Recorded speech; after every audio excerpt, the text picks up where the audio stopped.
I'll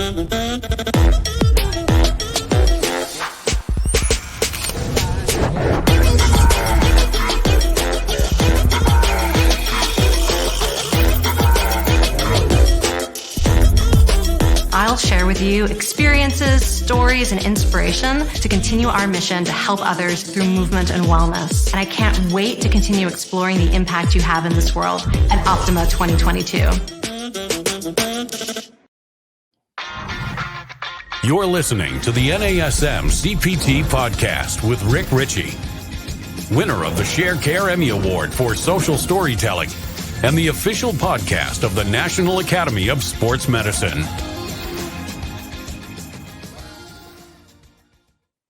Hey, y'all, and welcome to the NASM-CPT Podcast. My name is Richey, and today we're going to talk about how to build clients if you're an independent trainer. So last week, we talked about building clients and what are some techniques and some strategies to do so if you work at a corporate gym. And here's the thing, all of those things still apply. So last week, we talked about showing genuine interest in people. 2, show genuine integrity in what you do. 3, express the value that you provide. And 4, to ask for the sale. I think those are all still very applicable, but those are all things that you get to exhibit. You get to show to the members that are at the gym. So if there are, a couple hundred people that come in over the course of a couple of days, they get to see you exhibiting character and integrity and showing value in who you are and what you do. But when you're an independent trainer, you don't get to show that to anybody because there's no membership necessarily around. You don't work necessarily at a gym that has memberships. You may not work at a gym at all. You may be doing in-home. You may be doing virtual. You may be going to independent training gyms and renting space from other people. So these kind of ideas aren't exclusive to building business at a corporate gym. However, the carryover is not the same. So there's different strategies for those that are independent trainers looking to build their business. So they all apply, but this is really for you now and how you run your own training business. And the great thing about being an independent trainer is that now you're making all the money that the clients were paying to the gyms. But there's some downsides to it. So don't get too excited. Be like, I can't wait to go independent because they're paying the gym X amount of dollars and they're only paying me this. Well, I want you to think about this. There's no gym providing clients when you're an independent trainer. Here are the cons. You ready for it? There are no gyms that are providing clients. There's no manager making sure that you're making phone calls and that you're doing your outreach. And there's no insurance plan. If you're on your company's insurance, you don't have that when you're an independent trainer. There's no one pulling out your taxes for you. No one's taking out your taxes. You are now responsible for getting your own taxes done. No one is helping to develop you professionally. It's all on you. It's all on you. You have to build your business. You have to do the outreach. You have to make the money. And people start, and listen, I run an independent training gym. I own 4 of them with a partner in New York City. And here's the way I look at it. Throughout this entire process, since I've had gyms starting in 2014, people come in and they love it. They feel so rich. They're making all this money. And then they've got 20 sessions a week. And they're getting the full price for those 20 sessions. Let's say it's $100 an hour, right? And they're paying me my fee. So they're making $75 an hour. And that's $1,500 a week. That's $1,500 a week. That is all yours, except for the part that you haven't taken out for taxes, right? And then eventually your clients, maybe they disappear. Maybe they go on vacation. Maybe they move. And all of a sudden, 20 sessions a week is 16 sessions a week. How are you building those 4 sessions back? Or how are you progressing beyond the 20 sessions? Well, maybe then another client ends up getting sick and they have to stop training, or someone's pregnant and they stop training for a while. And all of a sudden, you're left in a hole. What do you do? How do you build more clients? Well, I think the number one thing that you have to do before you can even think about taxes and accounting and independent clientele is you have to identify who this clientele is. Who is your target market? You should really focus on a target market. And you might say, well, Rick, I want to train everybody. I want to train everybody in everything. So I want to be able to do kettlebells and TRX and dumbbells and barbells and body weight, calisthenics and boxing. But I also want to train all different types of people. Well, listen, I'm telling you that it's hard to market to everybody. It's much better for you to narrow your focus and focus on a smaller group. Do you want to work with women? Do you want to work with seniors? Do you want to train people in powerlifting? Do you want to do medical fitness? Do you want to focus on kettlebells? Do you want to focus on lifestyle? What do you want to focus on? Identify your target market, the person that you want to work with, the goals that those people want to accomplish. And when you can narrow that down, you can be much more clear on who it is that you want to work with. And it's hard to identify, it's hard to market to people when you don't know who to market to. And you can't communicate with everybody. So it's better to communicate with a smaller group of people. This goes for like sales and stuff too. When you're looking at selling product, if you want to sell product, then you need to narrow your focus and say, all right, I really want to focus on gardeners for my fancy gloves. And you're like, all right, well, my fancy gloves, I want gardeners, but they're gym gloves and they can be this gloves and they're for anybody that wants gloves. But if you can get involved in the community of gardeners, or you can get involved in the community of gym goers, or involved in the community of weightlifters, like that then helps to escalate the sale of that product. So same thing with the clients that you want to work with. So I think you need to, first of all, identify who it is. What's the market? Is there a specific type of client avatar, right? Who is this avatar? But also, this is very important. And a lot of times people just think that other people do this, but I can't do this. And this is not true. And that is being active in your community. And that means being active. Let people know from your neighborhood who you work with and what you do. Let the people in the neighborhood know. Let the people in church know. Let local businesses know. Let the Parks and Recreation Department and maybe set up a partnership through these municipal partnerships with the city to help build a relationship with the community with you as a professional that provides services. I like to think of like the American Diabetes Associations, and myself as a diabetic, I look at it and go, that's who I would partner with. That's who I would be active with in my community, because that is vital to me. It's important to me. It means something to me. So same thing for you, American Heart Association. Why? Because I have a parent, family member, loved one that has heart disease or passed away from heart disease. Where can I make change and make a shift? Where can I provide? What is the community that I can tap into and start making change through what I do? So I think it's valuable to be active in your community, and don't just say that's for other people. That is for you. That is for you.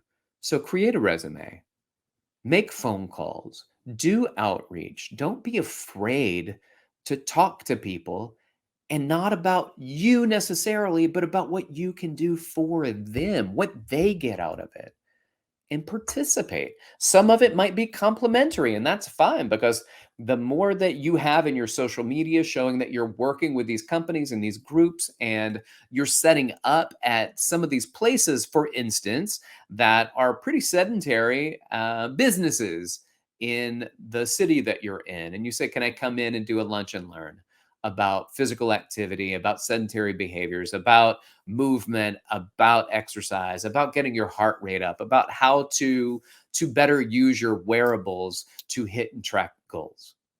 These are all opportunities to be a part of your community and to work with people so you get out there. And then the other thing, number 3. So we talked about identifying, 1, who your market is, being active, number 2, in your community. Number 3, join a networking group. Now, there are lots of networking groups. There are referral groups. One example in New York City and all throughout the country is BNI. And there are networking groups where, if there's going to be one personal trainer in that group, one attorney in that group, one accountant in that group, one contractor in that group, on and on and on. So there won't ever be two trainers. So if you get to be the trainer in one of these referral groups, then anytime those people hear that a friend is looking for a trainer, they're trying to get fit, they have their doctor told them they need to start exercising, the people in that referral group can say, hey, I know a personal trainer. He's in my networking group. She's in my networking group. I think that you can really connect to her, him, and how, and what you're looking to do. So that's a referral group. Other networking groups are, and I know this is weird because it seems like you wouldn't be a part of it, but the Chamber of Commerce. The Chamber of Commerce is simply a networking group for commerce, for the businesses within a community. I don't think you necessarily have to have a brick and mortar facility to be a business in the community. Where do you do it? Well, I work out of this location. I rent space, or I do parks. I work in the park. I do boot camps and different types of exercise sessions in the park, my one-on-one sessions in the park. What if it's cold outside? We dress more warmly and we train in the park. I do in-home training sessions. I have a gym that travels with me, and I can come meet you where you are, whatever the case may be, whoever you are and what you do. But that goes back to the very first thing, which is identifying who you are and who your clients are. And then you set that up within the networking group with your local chamber of commerce. So now all of these other businesses, when people are looking for somebody that's similar to what you provide, they can then refer you. Then there's special interest groups that you can join. These special interest networking groups might be things like the Women's Business Center, or the Hispanic Chamber of Commerce, or Black entrepreneurs, or the LGBTQ plus society, where there's a networking group within your community. All of these are opportunities to network with other people that fit within your target market. I think the fourth one that we need to talk about is the importance of social media. I think social media is very good when it's used well. And what I mean by that is that sometimes we may not get the followers that we want because we're not delivering a message necessarily. So what I suggest is, if you don't have two different, let's say, Instagram accounts, like you need one for your business and one for your family, right? So if you're putting in a bunch of pictures of your cat, and you're putting in something about the hamster, and then you post a funny meme, and then there are pictures of your children, and then there's you exercising, and then there's another cat video that you put, and then you wonder why nobody is signing up for personal training. That's because you're not treating your Instagram account like a business. So you need to have a business account, and mine's mixed, but mine is mixed with a focus on maybe a little bit more of the business. And then I throw in important things in my life that I want to share, like getting my nails done with my daughter. I'm very happy that she chose black nail polish, because this is my entry into getting a manicure and getting my nails painted. And so if she had gone with hot pink or like a fluorescent orange, that would have been a hard jump in spot for me to get my nails painted. But it was totally worth it to share that moment and that experience with my daughter. And I'll post that within the context of my fitness page, because then they get to look at me and they see a little bit more about who I am as a person, because they know who I am as a fitness educator, as a gym owner, as a personal trainer, but also me as a person and with my family. So it's important to, if you're going to be posting a bunch of stuff, and trust me, I've changed. I don't put any memes or anything on there. It's about the business. It's about the family. And that's where I feel like I want to share, but I don't want to share everything about my family with all these people who I don't know, but I want to share some things with people that want to be a part of my process and what I'm doing. So with that, thank you. But then you got to be able to promote and advertise yourself. Listen, you've heard that phrase. It takes, you got to have money to make money. You need to advertise. You need to promote yourself, and social media is an excellent and relatively inexpensive way to do that.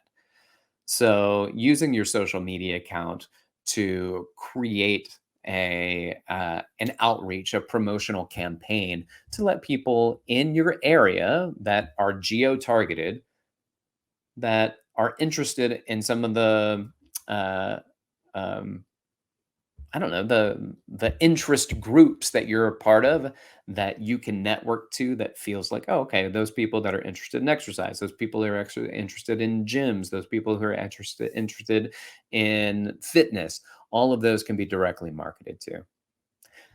Number 5, wear your promotions. I know you're gonna buy shirts anyway. Buy shirts and get something printed on it that has your business on it.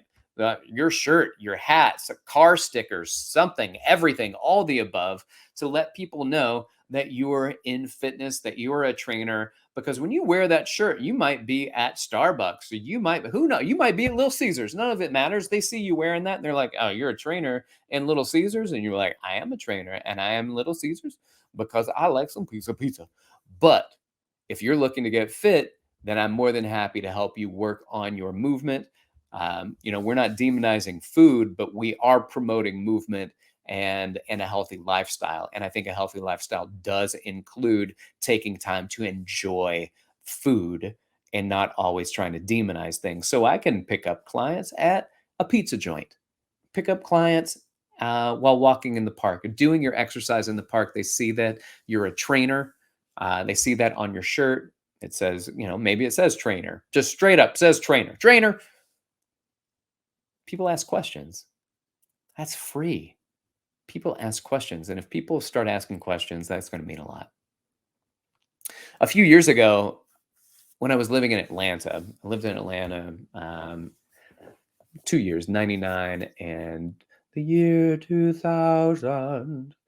And when I was there, I worked at a couple of restaurants. I worked at a place called R. Thomas. And then I went right down the street to a place called Rocky's Brick Oven Pizza. And I was there for a while, and they started rebuilding the bar. And for a little extra money, I was helping this guy who was a carpenter working on it. And I remember he said something pretty profound.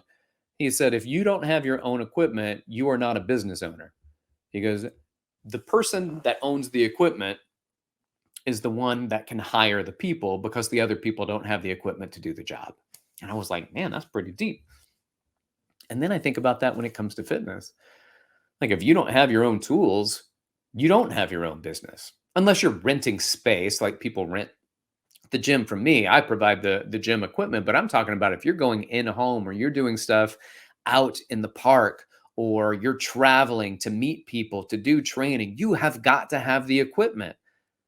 And here's the thing, like, there's only so much that hip loops or booty bands are going to allow you to be able to do. There's only so much that these really light pieces of equipment can do, but you can do a lot with them. What am I saying? I'm saying that you're going to get more benefit out of having the option to do multiple things, which is why it's great. But you can learn to minimize your equipment, make it so that you can take it with you. You can arrive at people's houses, or you can arrive at the park, and you can do things by popping the trunk of your car and pulling out some tools. Now, I had a guy that I trained with that, I mean, he straight up brought out a sledgehammer and a tire, and I had him slamming a sledgehammer into the tire, and then flipping the tire, then running a distance and coming back and hitting with a sledgehammer. And I mean, it was a 9-minute workout. It was the most awful workout I've ever had, but he brought his own tools in the bed of his truck. He was always ready. If somebody was saying, "Hey, let's get a workout in," he was like, "I got the gym in the back of the truck." What do you have with you? What do you have where you can do a workout with people? Because I think that having your own equipment is very valuable. It doesn't have to be expensive. It doesn't have to be a lot. But the more you grow, the more you expand, the more equipment you may start to take on. And you may also send links to your clients, if you're going in home, where they start buying the equipment, and they have the equipment that's going to be used stored in a closet or in their garage, and wherever you're going to be training them at their place. So having equipment is vital. So let me run through these things again in order to help you build your business as an independent trainer. One is you got to identify your target market. Number two, be active in your community. Number three, join a networking group. Number four, social media. Be on it, be professional in the social media, and then do your promotions and advertisements there. Promotional clothing, number five. So wearing promotional wear so that people can start asking you questions instead of you tapping people on the shoulder. And then having your own equipment allows you to be more independent and not have to rely on other people for training. With that said, I want to say thank you so much for being here. Thanks for listening. Like, subscribe, share with your fitness friends and family. If you have any questions, you can reach out to me at rick.richey@nasm.org, or you can hit me up on Instagram at dr.rickrichey. Thanks so much for listening. Keep inspiring people to fitness. This has been the NASM CPT Podcast.